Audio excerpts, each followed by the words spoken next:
Fala pessoal, estamos aqui para mais um Bicast. Dessa vez a gente tem um convidado muitíssimo especial. Estamos aqui na nossa sede de novo, na nossa casa, para receber esse grandiosíssimo empresário, um cara que a gente admira muito, né, Gabriel? E a gente estava ansioso, viu, Evandro, para recebê-lo.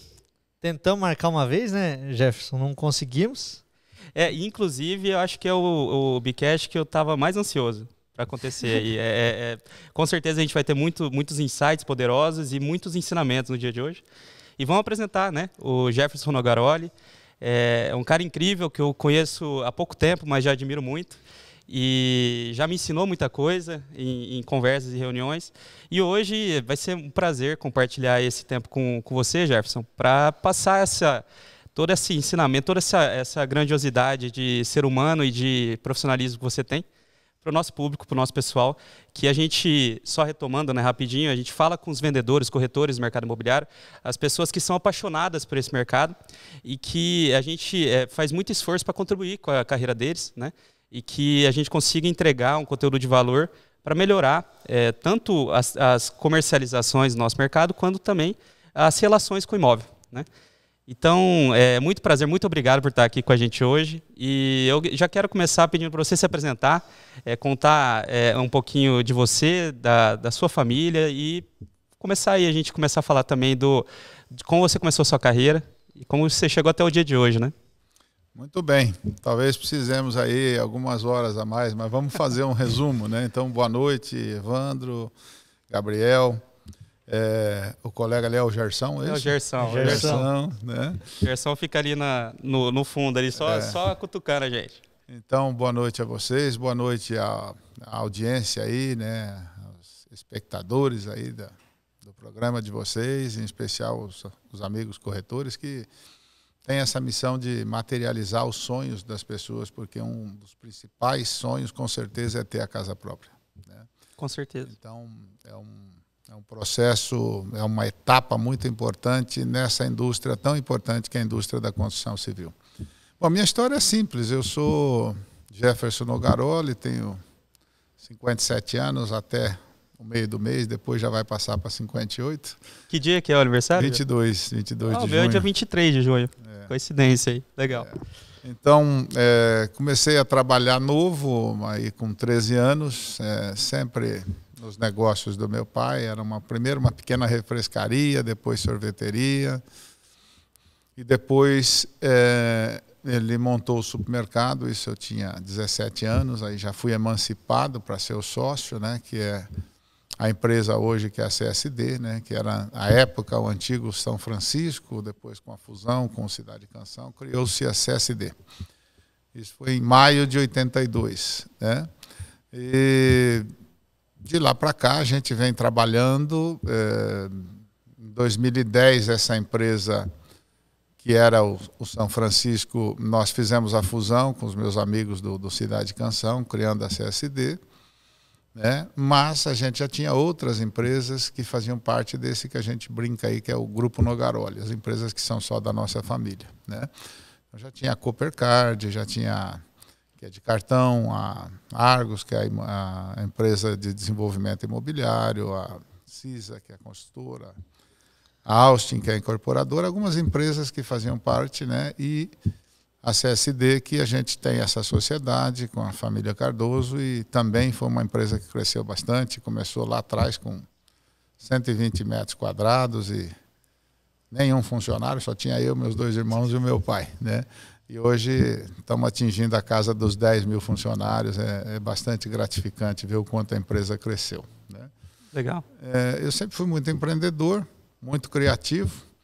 Eu costumo dizer que lá na empresa eu sonho e os outros não dormem, porque eu gosto de inovar. Inovar exige muita energia, exige resiliência e exige também alguma disposição para o risco, porque ao inovar você erra, né? Sim. Quem não quer errar não inova. Simples assim. É muito difícil inovar sem errar.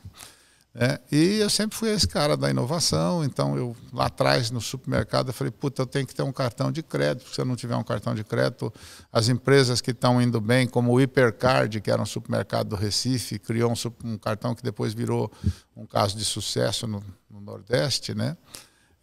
E fui atrás, e aí falaram para mim que não dava, que era muito difícil, mas se eles fazem, dá, né? Então, eu costumo brincar com o meu pessoal, eu fui lá, perguntei, não é bem a orelha que eu pergunto, mas eu falo, quantas orelhas esses cabras têm, né? Falo, tem 2 orelhas. Eu falei, bom, então dá para nós tem 2 também, né? Porque se fosse para cabra de 3 orelhas, cabra macho, né? Vocês entenderam, né? Sim.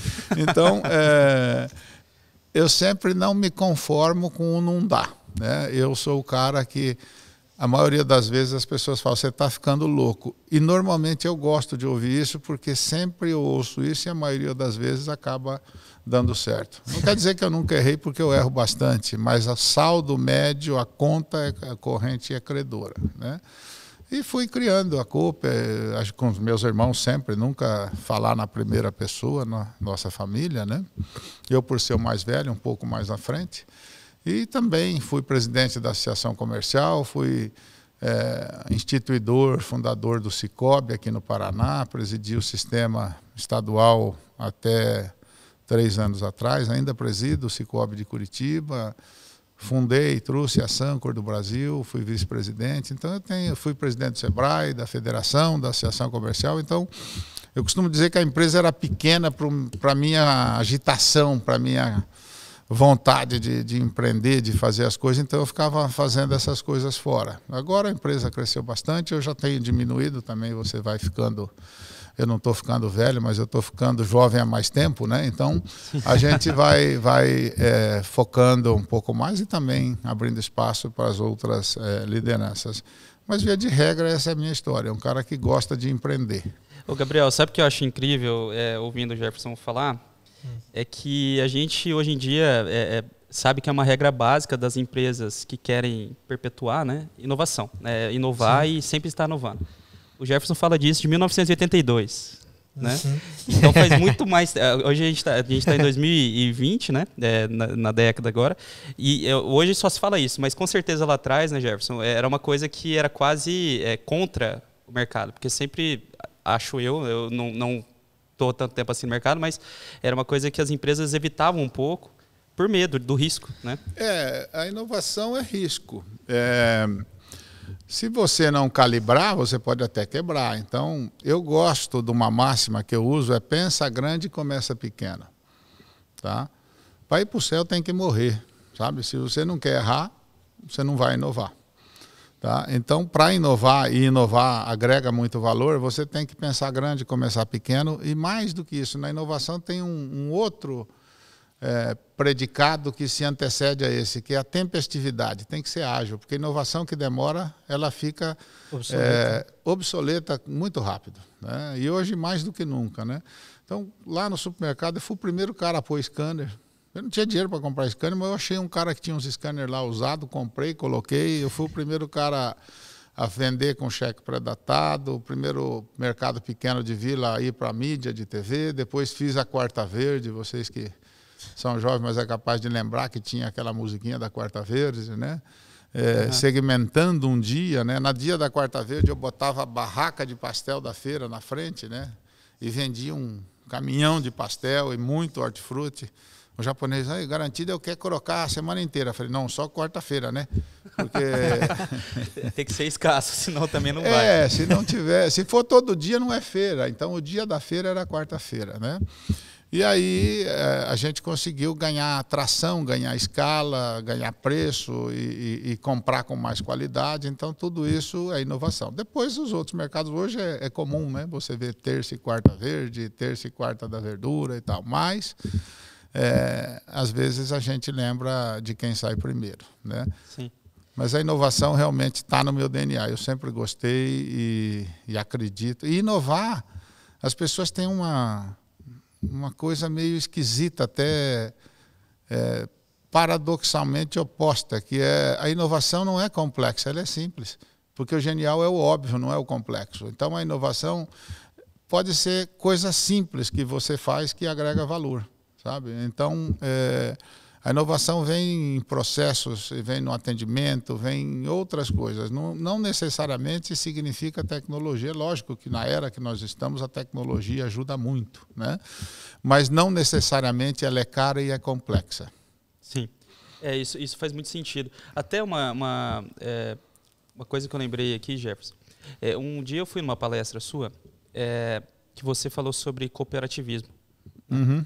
E você comentou como que foi guiar o... Eu não sei dizer se é o termo certo, mas a fundação do Sicoob, sim, da Cooperativa de Crédito aqui no Paraná, né? Uhum. E eu achei bem curioso que você contou a história como foi e foi bem desafiador, né? Porque tinha regras, como sempre, que te impedem ou que te dificultam. Porque eu sempre falo para o pessoal, não venha dizer para mim, quem trabalha comigo, como não fazer. Tá tudo certo, eu sei que é difícil, mas já venha com a resposta de como fazer. Tá? Porque quem quer encontra um caminho, quem não quer encontra uma desculpa. Tá? Então, se o cara quiser, ele acha, se ele não quiser, não acha. Não que nada... tem coisas que são insolúveis, mas aí já não é um problema, é um dilema, né? Então, eu lembro quando eu fui fazer o Sicoob, ainda não era nem Sicoob, quando eu montei a cooperativa, e quando nós fomos analisar a lei, o advogado, porque se você quiser que uma coisa dê errado, com todo respeito aos meus amigos advogados, né, que são muitos e muito queridos, né, e também um profissional que você não pode brigar com o contador e com o advogado nunca, né?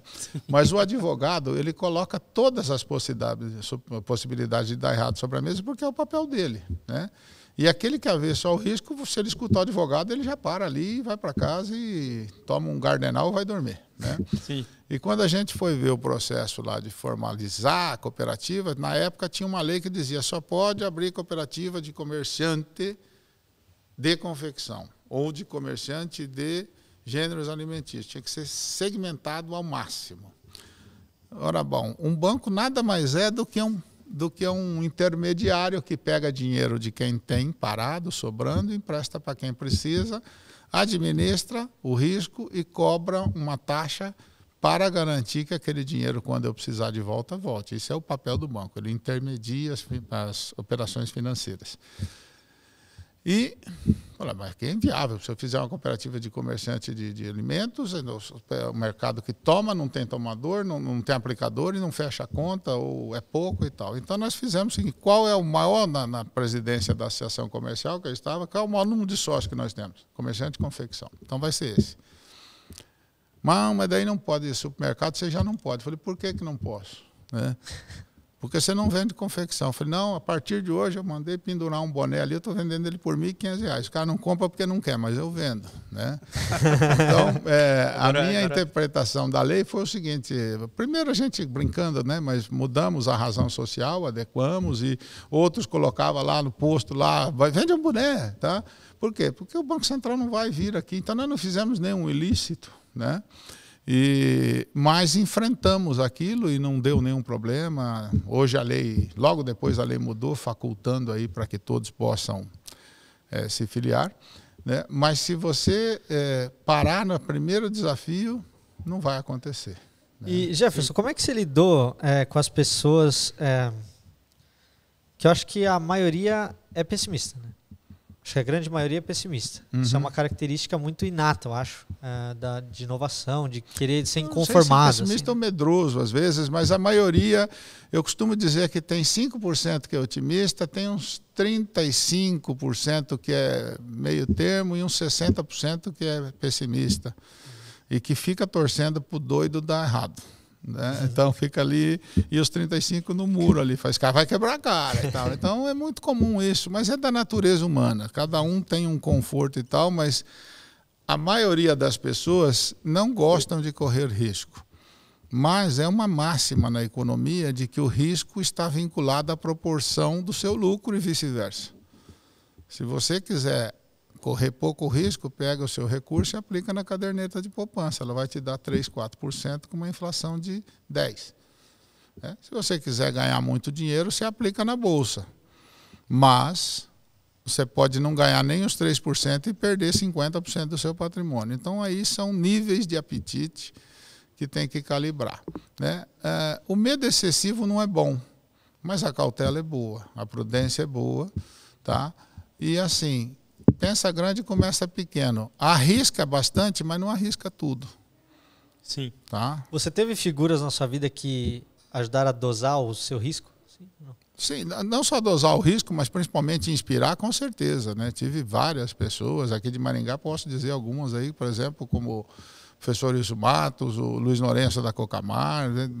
N pessoas aí que foram grandes empreendedores aqui, mas também, né, lendo, né, e vendo aí empresários como o Abílio Diniz, como o Davon Torantim, né, e vendo como que essas pessoas iam construindo, fazendo os seus negócios acontecer. Mas desde pequeno eu percebi que o que move os negócios é a capacidade de formar times de alta performance.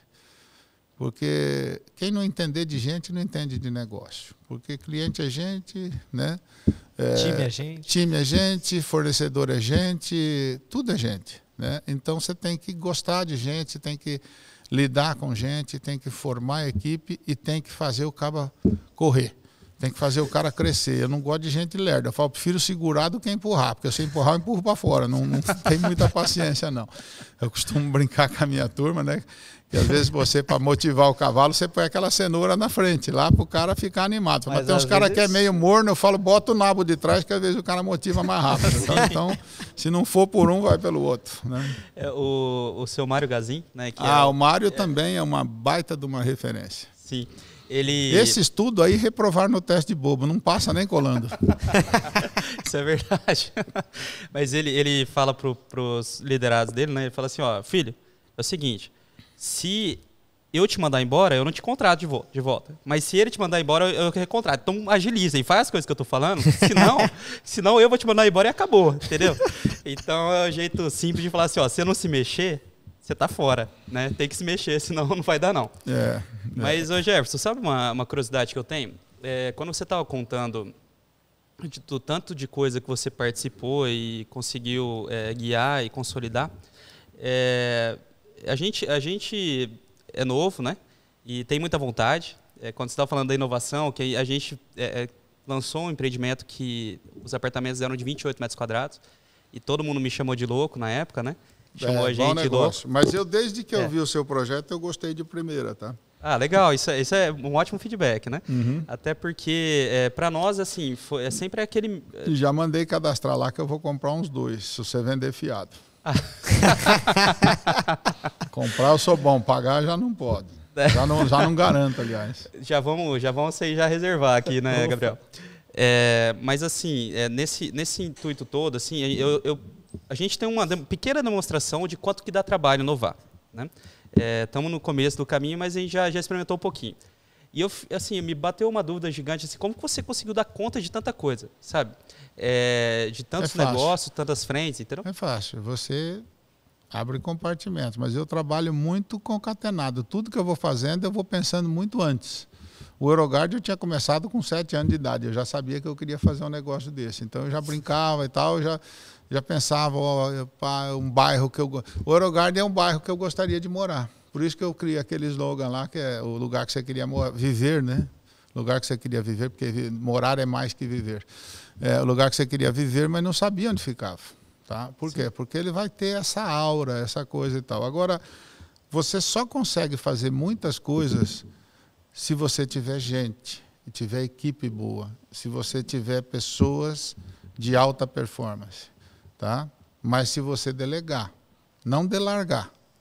Muita gente delarga, tem que delegar, tem que ensinar as pessoas, tem que tolerar um pouco de erro no processo de aprendizagem, porque às vezes o cara... uma das coisas que eu percebo, alguns amigos, empresários, pessoas muito próximas a mim, elas gostam muito que o cara pense como elas. Eu não quero nem saber o jeito que o cara pensa. Eu sempre foco em ponto A para o ponto B. A é onde você está, B é a tua meta. Faça um risco em cima, um risco embaixo. Fala, isso aqui é a banda. Você não pode passar do de cima nem do de baixo. Se você for meio torto, mas chegar lá, tá bom. E a cadência. Eu quero o ritmo. Eu não gosto de valsa, tá? Pode ser frevo, pode ser rock, mas é um ritmo mais rapidinho, porque morte súbita, para mim, tem que ser na hora. Se demorar uns 3 dias, já não é morte súbita. Né? Entendi. Tá? Não, legal. Até assim, é um ensinamento muito importante para nós e para quem está ouvindo. Isso que o Jefferson está falando, que assim, a gestão da coisa. A gestão da venda, se a gente for falar também daqui a pouco. Desculpa, deixa eu só... Mais uma coisa. É você não querer controlar tudo. Tá? Porque o cara que quer saber de todos os detalhes de tudo, não dá certo. Mas o cara também que cuida do global e não se cuida, não tem alguém que olhe os detalhes, também quebra, que o que derruba o avião são uma somatória de pequenas coisas. Então, é você não sair da estratégia e descer para a operação ou descer para a tática. É você ficar na estratégia, que de vez em quando dá uma sapeada ali e tal, mas não querer controlar tudo. Não querer que as pessoas façam igual a você. Não querer que elas pensem igual a você. E se você tem um cara que faz 80%, 90% do que você faria, 75%, ele é ótimo. Sim. Né? Sim. Ele dá conta de uma tarefa que você estaria lá absorvido para resolver. Sim. E no final do dia são pessoas, né? A gente precisa cultivar pessoas muito boas ao redor e com certeza pessoas que façam o trabalho em ritmo acelerado e bem feito. Né? Uhum. Você diria, Jefferson, que hoje assim, o seu tempo é quase 100% voltado a treinar essas pessoas e cultivar elas? Cara, a minha vida inteira eu só trabalhei, né? Então, eu trabalho porque eu gosto. Né? Eu até tenho que fazer terapia de novo aí, porque eu preciso aprender a fazer alguma coisa que não seja trabalho, né? Mas graças a Deus eu gosto. Então, a minha história foi de muito trabalho. Quando eu tinha 18 anos, assim que eu comecei a dirigir, e o supermercado era muito novo, meu pai ficou doente, teve épocas que eu acordava 4 horas da manhã, dava um tranco na Kombi, porque não tinha a bateria, tinha que deixar na descida assim para pegar no tranco. E depois quebrou a chave dentro, não tinha dinheiro para arrumar, então eu tinha que tirar o negócio e fazer a ligação direta. Eu dava o tranco, fazia a ligação direta e ia para o Ceasa. Na época que o Ceasa ficava ali do lado onde é o shopping hoje, então tinha um antigo viaduto, que vocês nem viram, mas tinha. Aí eu botava a Kombi na beira do viaduto e já tinha um toco, uma pedra assim, que eu gostava que ele já estava meio fundindo, já metia a pedra, porque senão ela descia. E por que tinha que ser lá? Porque a hora que carregasse eu não conseguia empurrar, mas daí já estava na descida, eu dava o tranco. Né? Fazia o Ceasa, isso 5 e pouco da manhã, 4 e pouco da manhã, então quando era 6, 6 e pouco eu já tinha que estar no mercado, descarregando a Kombi, abrindo a loja antes do concorrente, que o meu pai não dava mole, com o leite e o pão já levava lá para abrir e tal. E dava certo, apesar de tudo isso, dava certo, mas tinha dia que tinha um cara que era filho de uma moça que vendia cerveja a R$70 num lugar, né? Então, esse cara parava na frente da Kombi e aí eu não podia dar o tranco. Ixi, rapaz, aí dava vontade de chorar. Né? Mas, nessa época, parei de estudar e eu trabalhava, às vezes, até 22 horas, num sábado, 23, fazendo entrega, atendendo, todo dia até às 8, com certeza. Mas o que dá musculatura é a dor. Né? Não existe maneira de criar músculo sem fazer dor. Então, se você gosta de trabalhar, se você tem resiliência, você vai aprendendo. Eu aprendi tudo que tem no supermercado, eu fiz pacote, descarregar, açougue, padeiro. Então, você aprende a respeitar as pessoas mais simples, mais humildes, porque sabe o quanto dói, o quanto custa, o quanto é difícil. Né? Uhum. E daí, assim, quando você falou do Eurogarden, né, que você pensou que era o lugar que você queria para viver, uhum. E provavelmente esse foi o principal motivador aí da criação de todo o bairro. Como tem gente que ouve o nosso podcast, né, de Maringá, muitas vezes não conhece ainda o Eurogarden, né? Uhum. Então, seria legal se você contextualizasse um pouquinho, falar o que é o bairro, né? Na verdade, eu considero uma cidade inteligente dentro de outra cidade. E assim, o que tem te motivado dia após dia a fazer aquele negócio todo?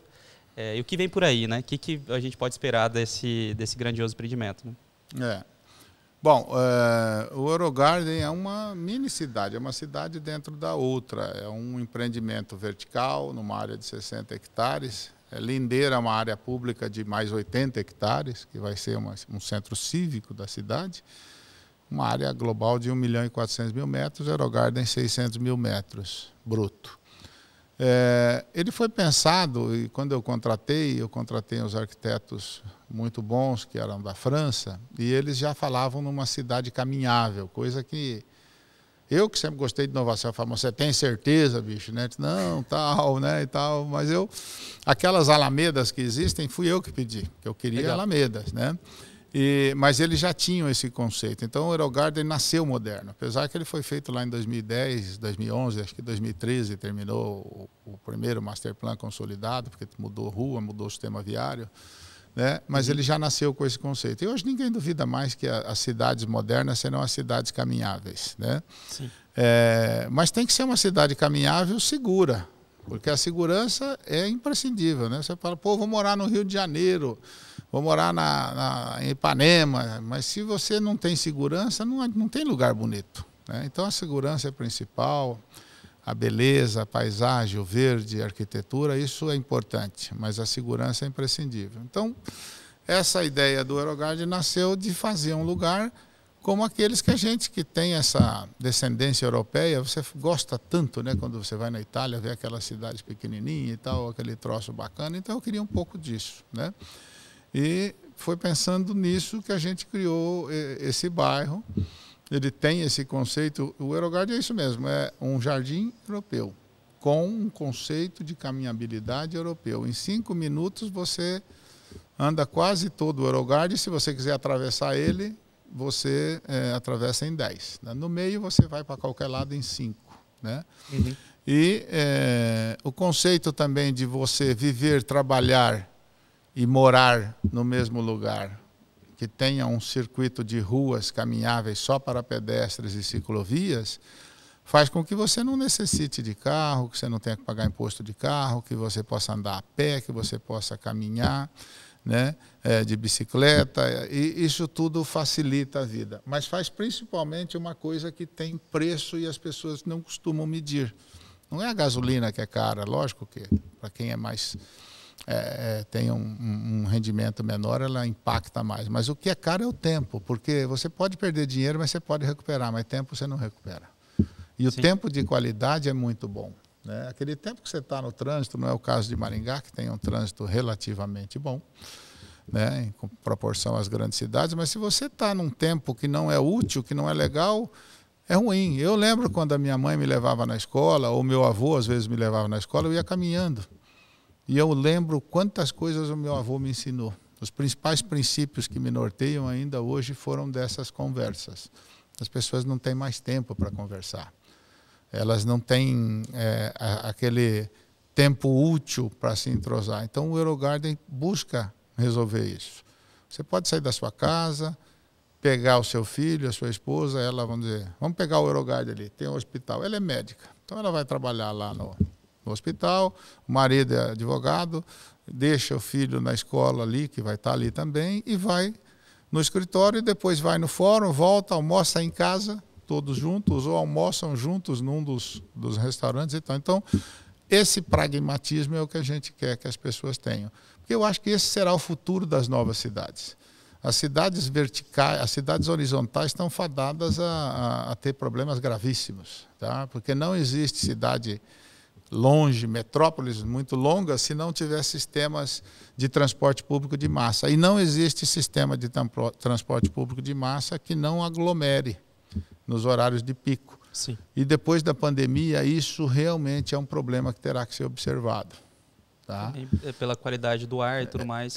Porque tinha aquele conceito, né? País rico não é onde todos têm um carro, é onde todos andam de transporte público. É um bom conceito.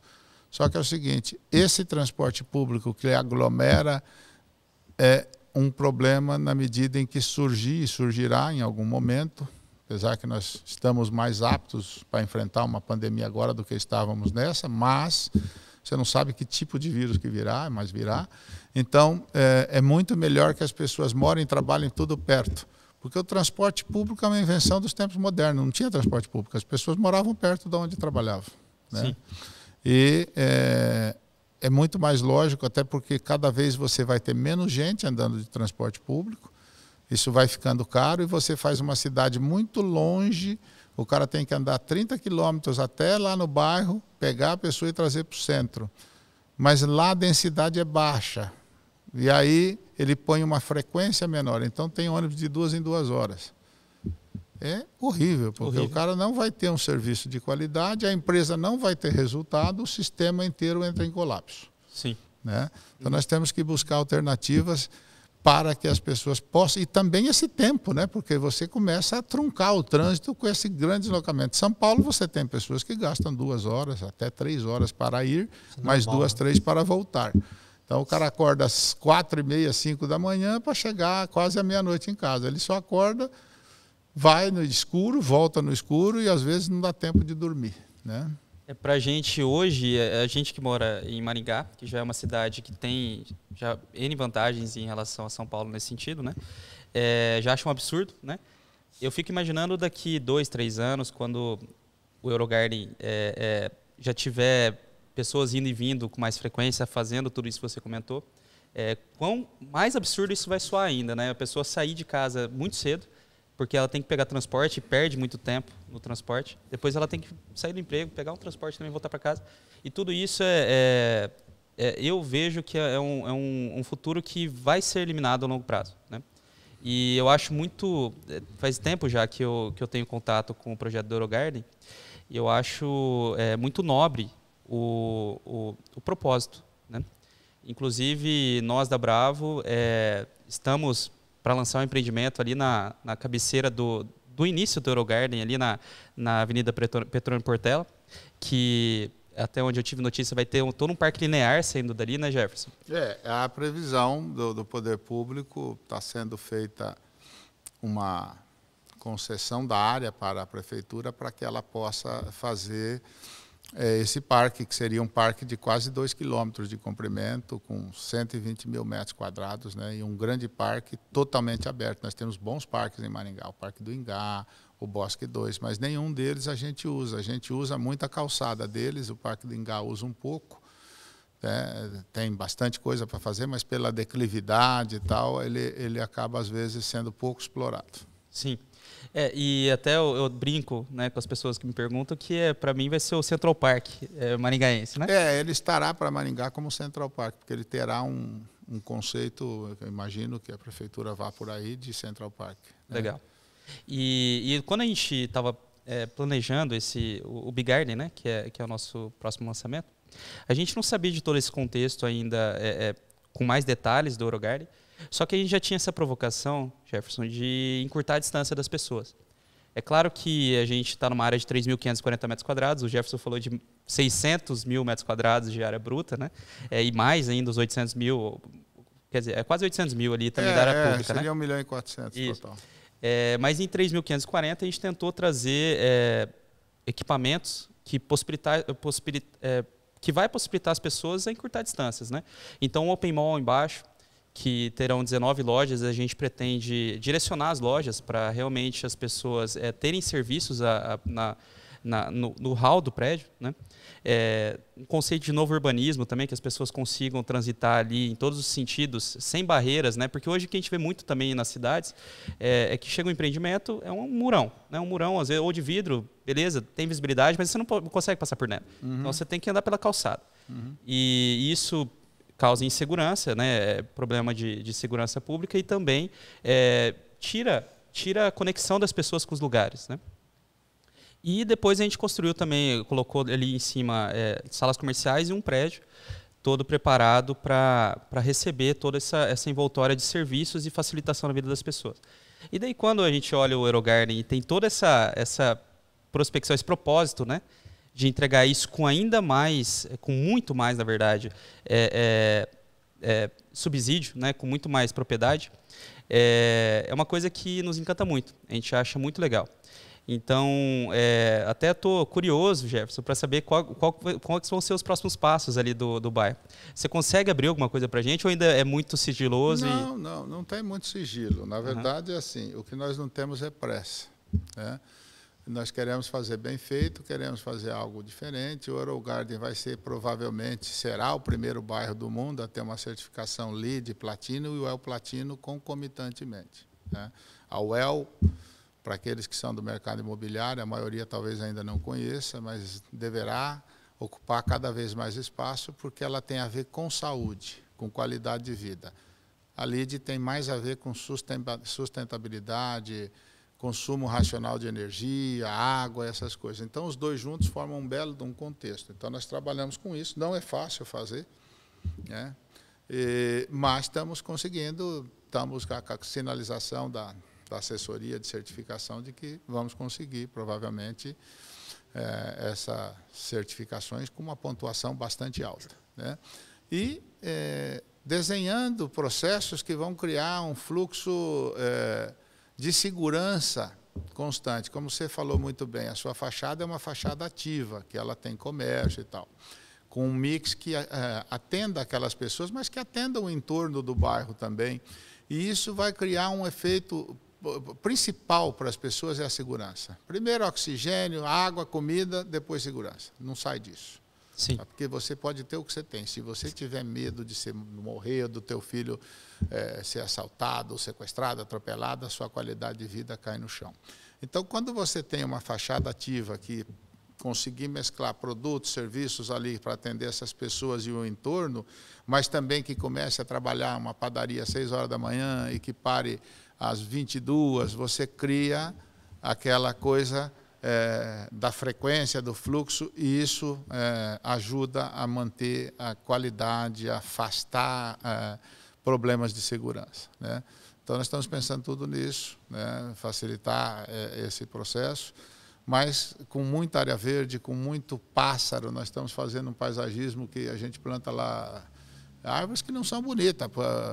A fruta do sabiá é uma árvorezinha que não tem função estética, mas ela gera um fruto que os sabiás adoram, tá? Então, e outros pássaros, né? Então, você tem no paisagismo nosso as plantas que têm as árvores, os arbustos, as flores, e as plantas que servem para atração e reposição da fauna natural, né? Pássaros, pequenos roedores, e você tem lá priá, que eles chamam de coelhinho da Índia, já tem várias coisas lá, né? Lagarto e tal. Borboleta, abelha. Eu falo, abelha só pode sem ferrão, não vamos deixar com ferrão. Mas isso diminui tudo, a segurança, né? Isso tudo realmente cria um encantamento, porque as pessoas vão ouvir o pássaro, elas vão ver, as crianças gostam, então você se sente em paz, você se sente bem, né? O AeroGarden é isso, é um estado de espírito. Sim. E até, Jefferson, acho que tem muita gente que é de Maringá, que assiste também. Eu falei do pessoal que não é de Maringá, né? Uhum. Agora falando do pessoal que é de Maringá. E eu acho que nunca foi lá, passar lá, dar uma olhada, ver como é que tá. Então, eu já vou fazer o convite para o pessoal que tá assistindo. Faça uma visita no AeroGarden, vão conhecer de perto isso tudo que o Jefferson está falando. E realmente, hoje, você passa lá, você ouve os passarinhos, né? Você vê todo aquele campo que realmente parece que é outra cidade, quando a gente entra lá dentro, né? Tem todo um contexto já de jardins, de equipamentos que estão sendo ali desenhados e já colocados no lugar que as pessoas já estão visitando e com bastante volume. Tem gente que vai lá, final de semana vai lá, está lotado, né? O pessoal vai lá se divertir e tudo mais, e ter um bom momento de lazer. E tudo isso antes ainda da gente ter todo esse contexto. O bairro não está inaugurado. Nós liberamos o sistema viário, né?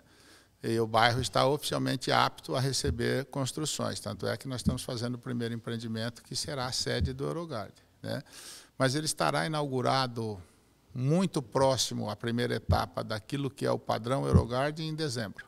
Sim. Tá? Até lá ainda tem bastante coisa, muita novidade, mas a gente vai continuar trabalhando para que esse bairro esteja à altura de Maringá, porque não é fácil atender os padrões de uma cidade como Maringá. Maringá realmente é a melhor cidade do Brasil para se viver, e nós que somos maringaenses, todos somos acometidos de uma doença congênita e que é contagiosa, porque aqueles que vêm morar aqui pegam o maringaísmo rápido, né? Então a gente gosta e quer que os outros gostem e fica bravo se eles não gostam de Maringá. É verdade. Ô Jefferson, deixa eu perguntar, nitidamente existe uma preocupação, um desejo de legado nisso, né? Sim. Como que você gostaria que o AeroGarden fosse lembrado daqui a 50, 100 anos? Assim? Eu gostaria que fosse um lugar bom para todos, para aqueles que têm a possibilidade de morar e trabalhar lá, mas para aqueles que possam usufruir também dos serviços públicos, dos equipamentos comunitários, e que ele fosse uma diretriz, fosse um balizador nesses 75 anos que a cidade tem, né?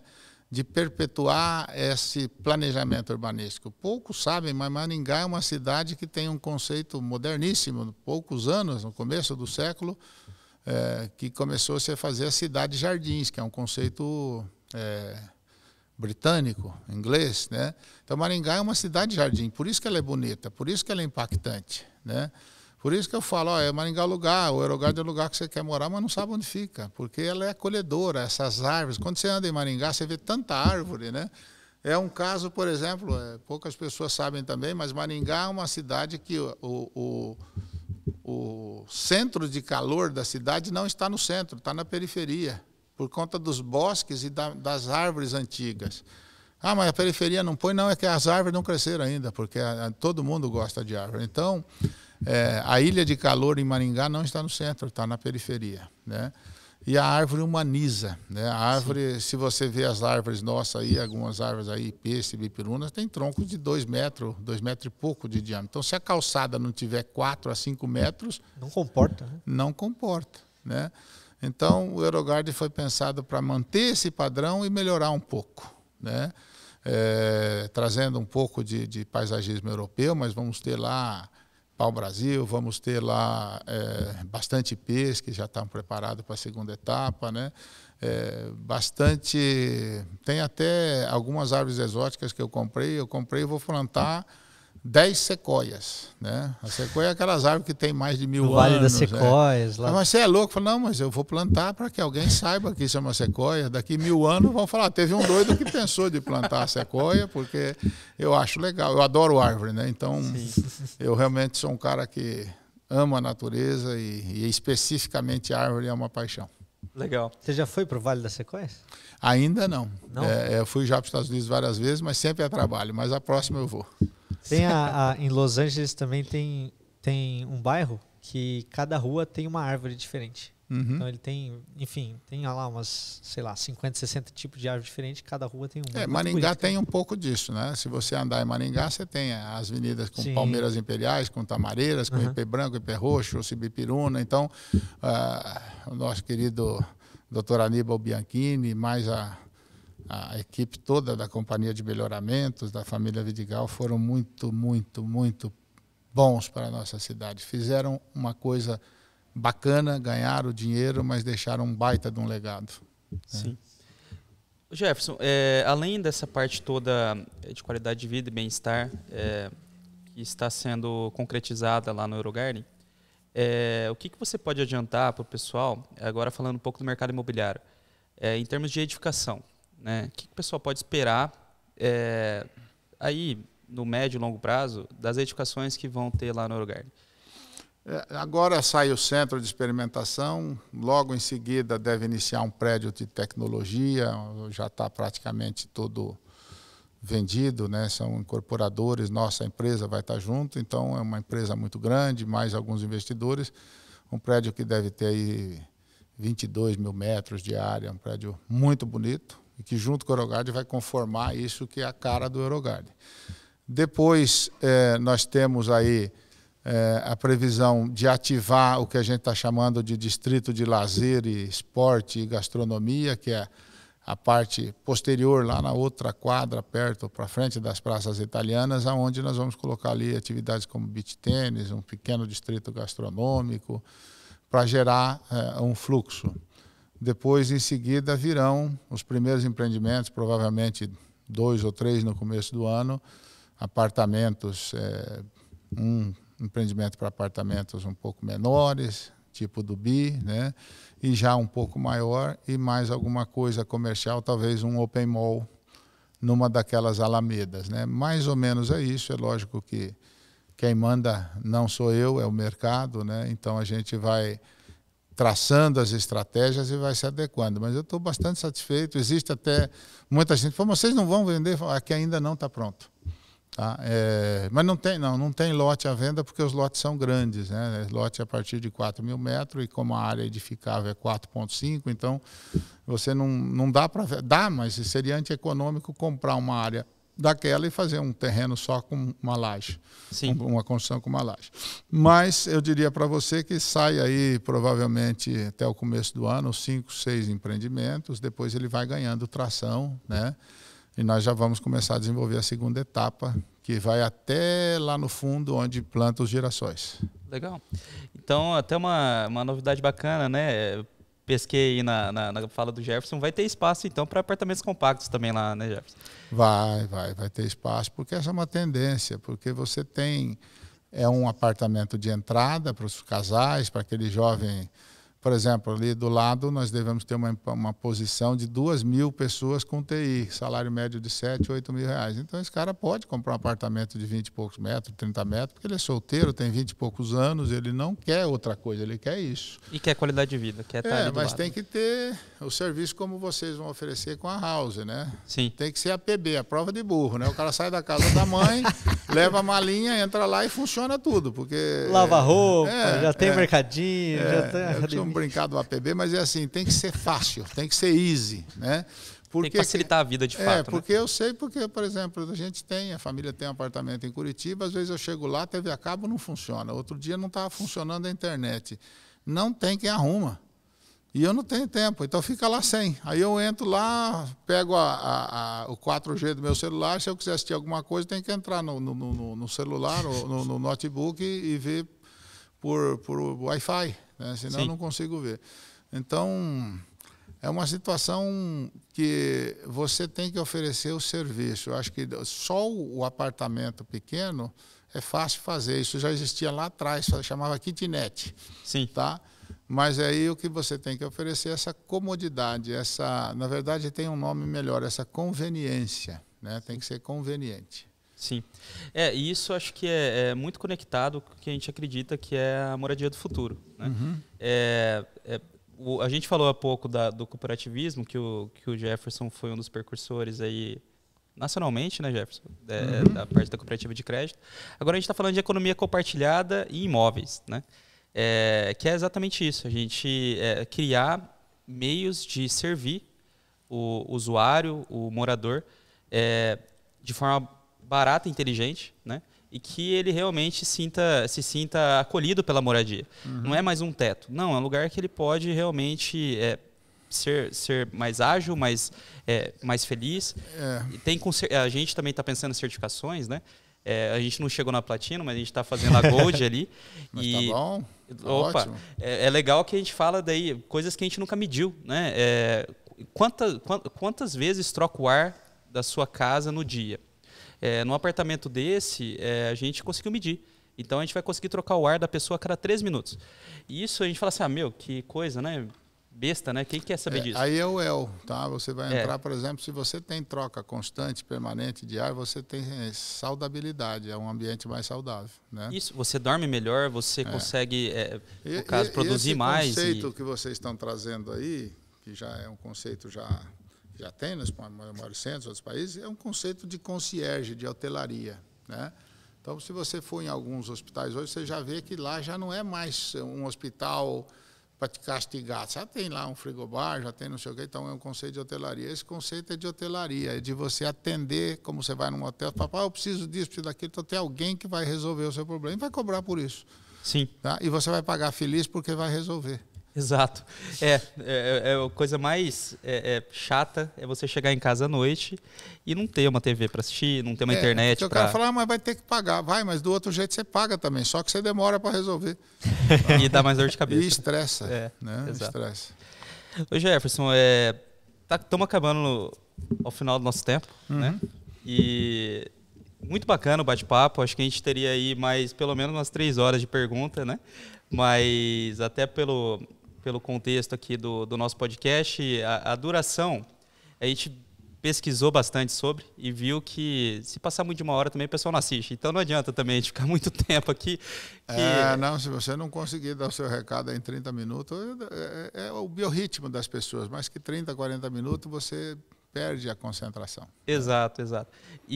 Mas a gente queria te dar a liberdade de dar um recado para o pessoal que está assistindo, né? Diante de tudo que a gente conversou. Né, Gabriel? Com certeza. O que você acha, assim, da sua experiência toda e tudo mais, que poderia agregar aí para o pessoal que está assistindo, que ficou até agora com a gente? E também um recado aí amplo das coisas que você está fazendo, e, enfim, fica à vontade para falar o que você quiser. Eu acho o seguinte, a gente sempre ouve falar, agora muita crise, muita tensão, problema político e tal. Eu sou otimista. O Suassuna falava assim que muitas vezes o otimista é um tolo, né? E o pessimista é um chato. Se ele procurava ser um esperançoso realista, né? Então eu sou um esperançoso realista mais para otimista, porque a energia tem que ser boa, né? Então, mas vai ter isso, vai ter aquilo. Ó, sempre teve crise, sempre vai ter crise. Tá? E a crise é momento de oportunidade. Eu ganhei muito dinheiro em crise. Quando ninguém comprava imóvel, eu comprava. Tá?